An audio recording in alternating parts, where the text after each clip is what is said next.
careful.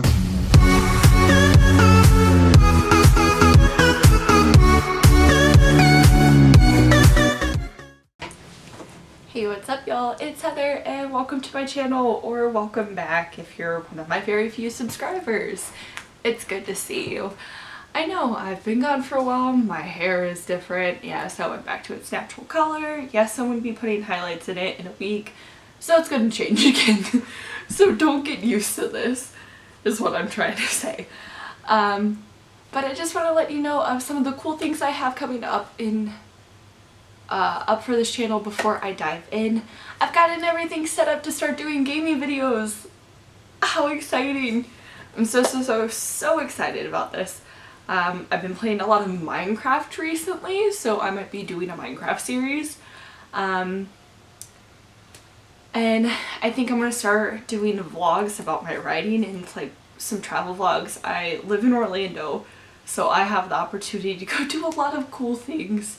Like today, after I'm done filming this, I'm actually hopping on I-4 and going to Universal. I'm an annual pass member. But I also created a Patreon. If you are interested in checking it out, it's patreon.com/HeatherNicole. I'll be trying to keep up with that. I'm starting to get out of this really bad funk I've been in for a few months. I've started working out again. I think the season's changing is helping me, because I can spend more time outside without freezing. I know I live in Florida, I sound ridiculous, but like 60 is cold, you guys. I cannot do it. So I'm excited to see where this goes, and if you want to stay tuned about what it's like working at 2 world famous theme parks, go ahead and keep on watching, and I'll see you in the video. Bye guys! So today I wanted to talk about my time at working at a world famous theme park. Not going to name names, you'll figure out later in the video. My cats rule my house. I just serve them. I remember most of what I'm going to tell you, but there are like a few specific instances where I want to make sure that I'm giving the correct information. It's been a few years since I've worked at either of these theme parks that I will be talking about. For those of you that don't know, I live in sunny Orlando, Florida. And I moved here in 2014, up and left everything and everyone I know in Virginia 2 days before my 21st birthday. I'm sorry, 2 days after my 21st birthday. So considering I moved here at 21, I needed a job. So about 2-3 weeks before I moved to Florida, I put in an application to Disney World online, and within 2 days of me putting in that application, I had a phone interview. The phone interview is the first process of the interviewing process before you get a face-to-face at cast member services here in Orlando. And so 2 days after I was on the phone interview, and I booked my face-to-face interview at cast member services 2 days after I moved to Florida. So I legit had less than 48 hours to get my life together, find an interview outfit, and get to Orlando, and I had no idea where I was going. But I ended up accepting a job as a quick serve hostess at Walt Disney World. My first location was Polynesian Resort Captain Cook's, which is the most underrated quick serve on all Disney property. Not even kidding you. You know what? I know what you're probably thinking about me working in a theme park. Wow, how exciting. I wish I could do that. Now there is good and there is bad with working in a theme park, and I am here to share both today. The real truth of what it's like interacting with tourists at a theme park who have completely lost their minds, and yet the good of doing it. So let's just jump right down into the video. So there were some really cool things about working at Disney. I got to meet people from all over the world. Influenced by love of British culture even more. They taught me how to make tea the right way, and now I'm forever hooked. I'm a huge Disney fan, so part of the perks of working in theme parks is you get in for free. You get free entry into that theme park, which is really, really cool. I got to take some of my friends and family from Virginia to Disney when I worked there, and it was completely awesome. Now, disclaimer, before I started this quick serve job, I am no stranger to working with food and customers. My first job I ever held was at Chick-fil-A as a cashier and a drive-thru person, so I am all too familiar about cranky people wanting their food. But working at Disney was a whole nother league of its own. Holy cow. Not even kidding you. It's like, here's Chick-fil-A and like here's Disney and like customer service expectations. So just like everyone, I had good and bad experiences working here. I loved being able to create what we call magical moments for people even when I wasn't at work.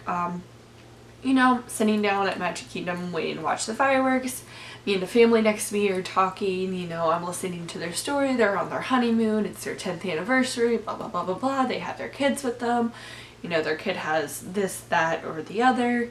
I loved being able to take out like my cast member ID, go find a cast member and be like, hey, I have this really great family that I'm talking to, is there anything that we can do to accommodate them? You know, get them a fast pass, get them a free Dole Whip, anything like that. And Disney is really good at doing that. They'll go above and beyond when people think it's deserved. To make someone happy, to make that magical experience. And I loved being able to do that. But of course, when there's good, there's always bad. And when customers, we call them guests, were wrong, there was essentially nothing we could do. Nothing else. Someone could be screaming in my face and I would still have to give them free food, which sucks. Because you can sit there and take verbal abuse from a stranger all freaking day long if you're at the right position to do so, and you can't do anything about it at all. But of course, Disney is not the only theme park I worked at. About 4 months after I started Disney, I also went to work for Universal. Yeah, I know, both theme parks. You get interested in both theme parks. How cool is that? Wrong. Not wrong. I loved going to Universal. I'm actually a Universal annual pass holder this year, and I was a Disney annual pass holder last year. When I went over to work at Universal, I worked in a completely different department. I actually worked in attractions. The first attraction that I started off at was Shrek 4D in Universal Studios Florida. Yes, I am a living meme. Hear ye, welcome to Shrek 4D. Okay, so I can honestly say when I worked at Universal, I hated my life a little bit less because I wasn't working with hungry, cranky people. Attraction shifts are a bit more fun and exciting. You're constantly doing something, you're not working with food, it's not the same thing, everything could go wrong extremely quick. But attraction shifts can be long and hot and tiring. Especially if it's peak season in Florida, which means summer, where it's like 117-degree heat index and you're in a canvas shirt. And like, oh, I'm getting ahead of myself, when you're in like a burlap shirt and like velvet pants with a hat and spats on, standing outside in the direct sunlight. It's a recipe for a heat stroke. Not saying that I haven't passed out from heat before, because I sure as heck have, because with theming you can only have certain water bottles, you can only do certain this, that, blah blah blah, and we're going to get into that. Now, theming. Theming is huge in the theme parks. So as I said, I worked at Disney and we have this thing called the Disney point. It's either 2 fingers or an open hand. You cannot point with 1 finger. It's offensive to other cultures. So pretty much like half of Orlando will point like this, myself included. I still haven't broken it. You know, we have theming down to Mickey Mouse. You know, say you can't be a character. You can be friends with Belle. You can be friends with Stitch, but you are not Stitch. Mickey Mouse, there's only one Mickey Mouse, you guys, and he travels through the mouse holes through the park to get where he needs to go. Now, theming at Universal at Trek was not so bad, but it got interesting when I transferred over into Hogsmeade in Islands of Adventure, because we were not only under Universal theming, but under Warner Brothers theming with Harry Potter. So yes, eventually I left Shrek 4D in order to go to Dragon Challenge, which is no longer open, which makes me so sad. It's my coaster child. So yeah, when I went over to Islands of Adventure for Hogsmeade at the Wizarding World of Harry Potter, my life for theming got real interesting. I wasn't allowed to have certain colors of water bottles. Like, I couldn't have a solid color water bottle. It had to be clear. And there were no, like, there was nowhere to hide. I was cool and comfortable at Dragon Challenge. Plus, you ready for this? My uniform was a canvas shirt with these pants that had padding in them and suspenders. Didn't I just say that it gets hot as heck in Florida? Yes. I was limited to what water bottle I could have while being in that uniform, while standing in the direct sunlight. Plus, we had metal detectors installed for, you know, safety reasons. So, like, you couldn't bring on your cell phone, your wallet, keys, nothing at all. You could bring yourself. And that's it. Nothing in your pockets, no change. I mean, nothing. You went through metal detectors, and if you went off, we wanted you down and made you go back to a locker. But, I mean, it's for safety. People didn't understand that. They hated me for it. I get it. You want your phone, but if your phone flies off of a roller coaster going 65 miles an hour, it's also going to do a lot of damage. You can think about that. So, when I worked at Harry Potter, I got in trouble with Warner Brothers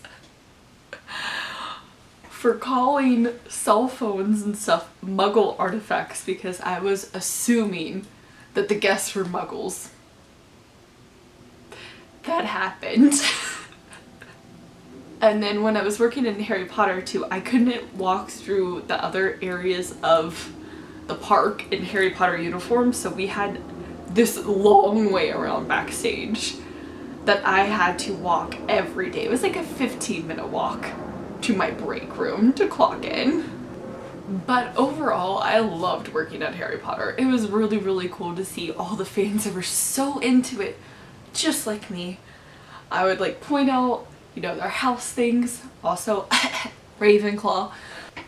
Now, while working at two famous theme parks, I had to deal with some famous people's, you know, some celebrities, YouTubers, everything else you can imagine of, like crazy instances.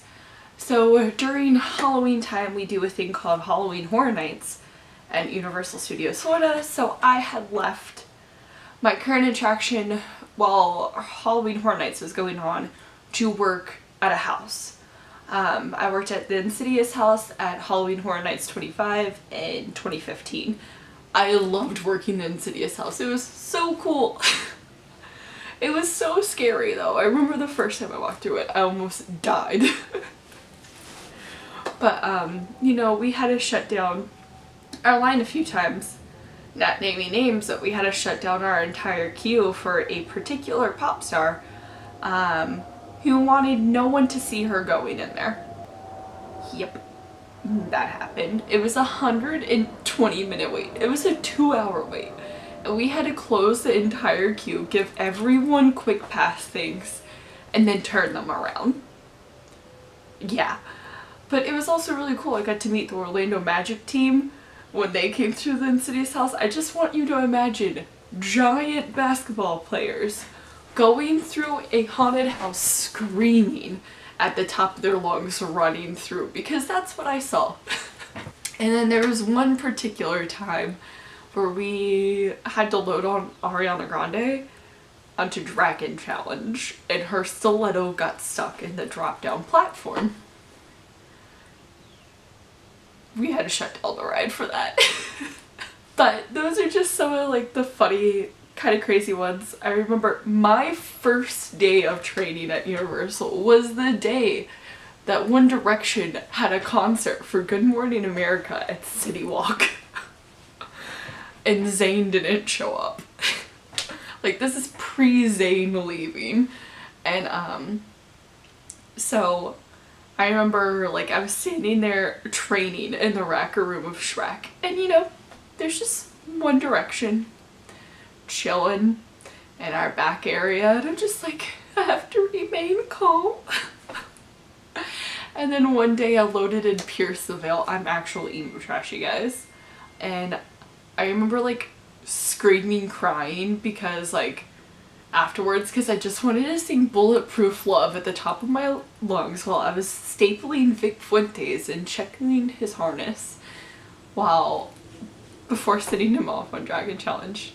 And then what was it, in 2015 when Playlist Live was going on, I was still working at Shrek, and I remember seeing Dan and Phil, these two giant guys, just walking through the theme park, and I'm sitting there in Shrek costume, and I wanted to go up and talk to them, but I'm also an employee, so I'm not allowed to do that. And I remember like crying, because anyone that knows me, Daniel Howell is my dream guy. Now, while all this sounds crazy and exciting and scary and everything else you can imagine, I honestly had so much fun while doing it. I would do it again. And if you're looking at doing the college program or anything through Disney, I would highly, highly recommend it. Actually, I have a cat again. Bella. Hi. I would highly recommend it. It's a good experience. You get a lot of, you know, experience working in stressful situations, and you just have a lot of cool experiences that come from it. But anyway, I hope you guys enjoyed this video. If you did, comment down below anything else you would like to know or see from me. You know, press subscribe, turn on the little bell so you get notified when I upload. But other than that, I hope you enjoyed this video, and I'll see you all soon.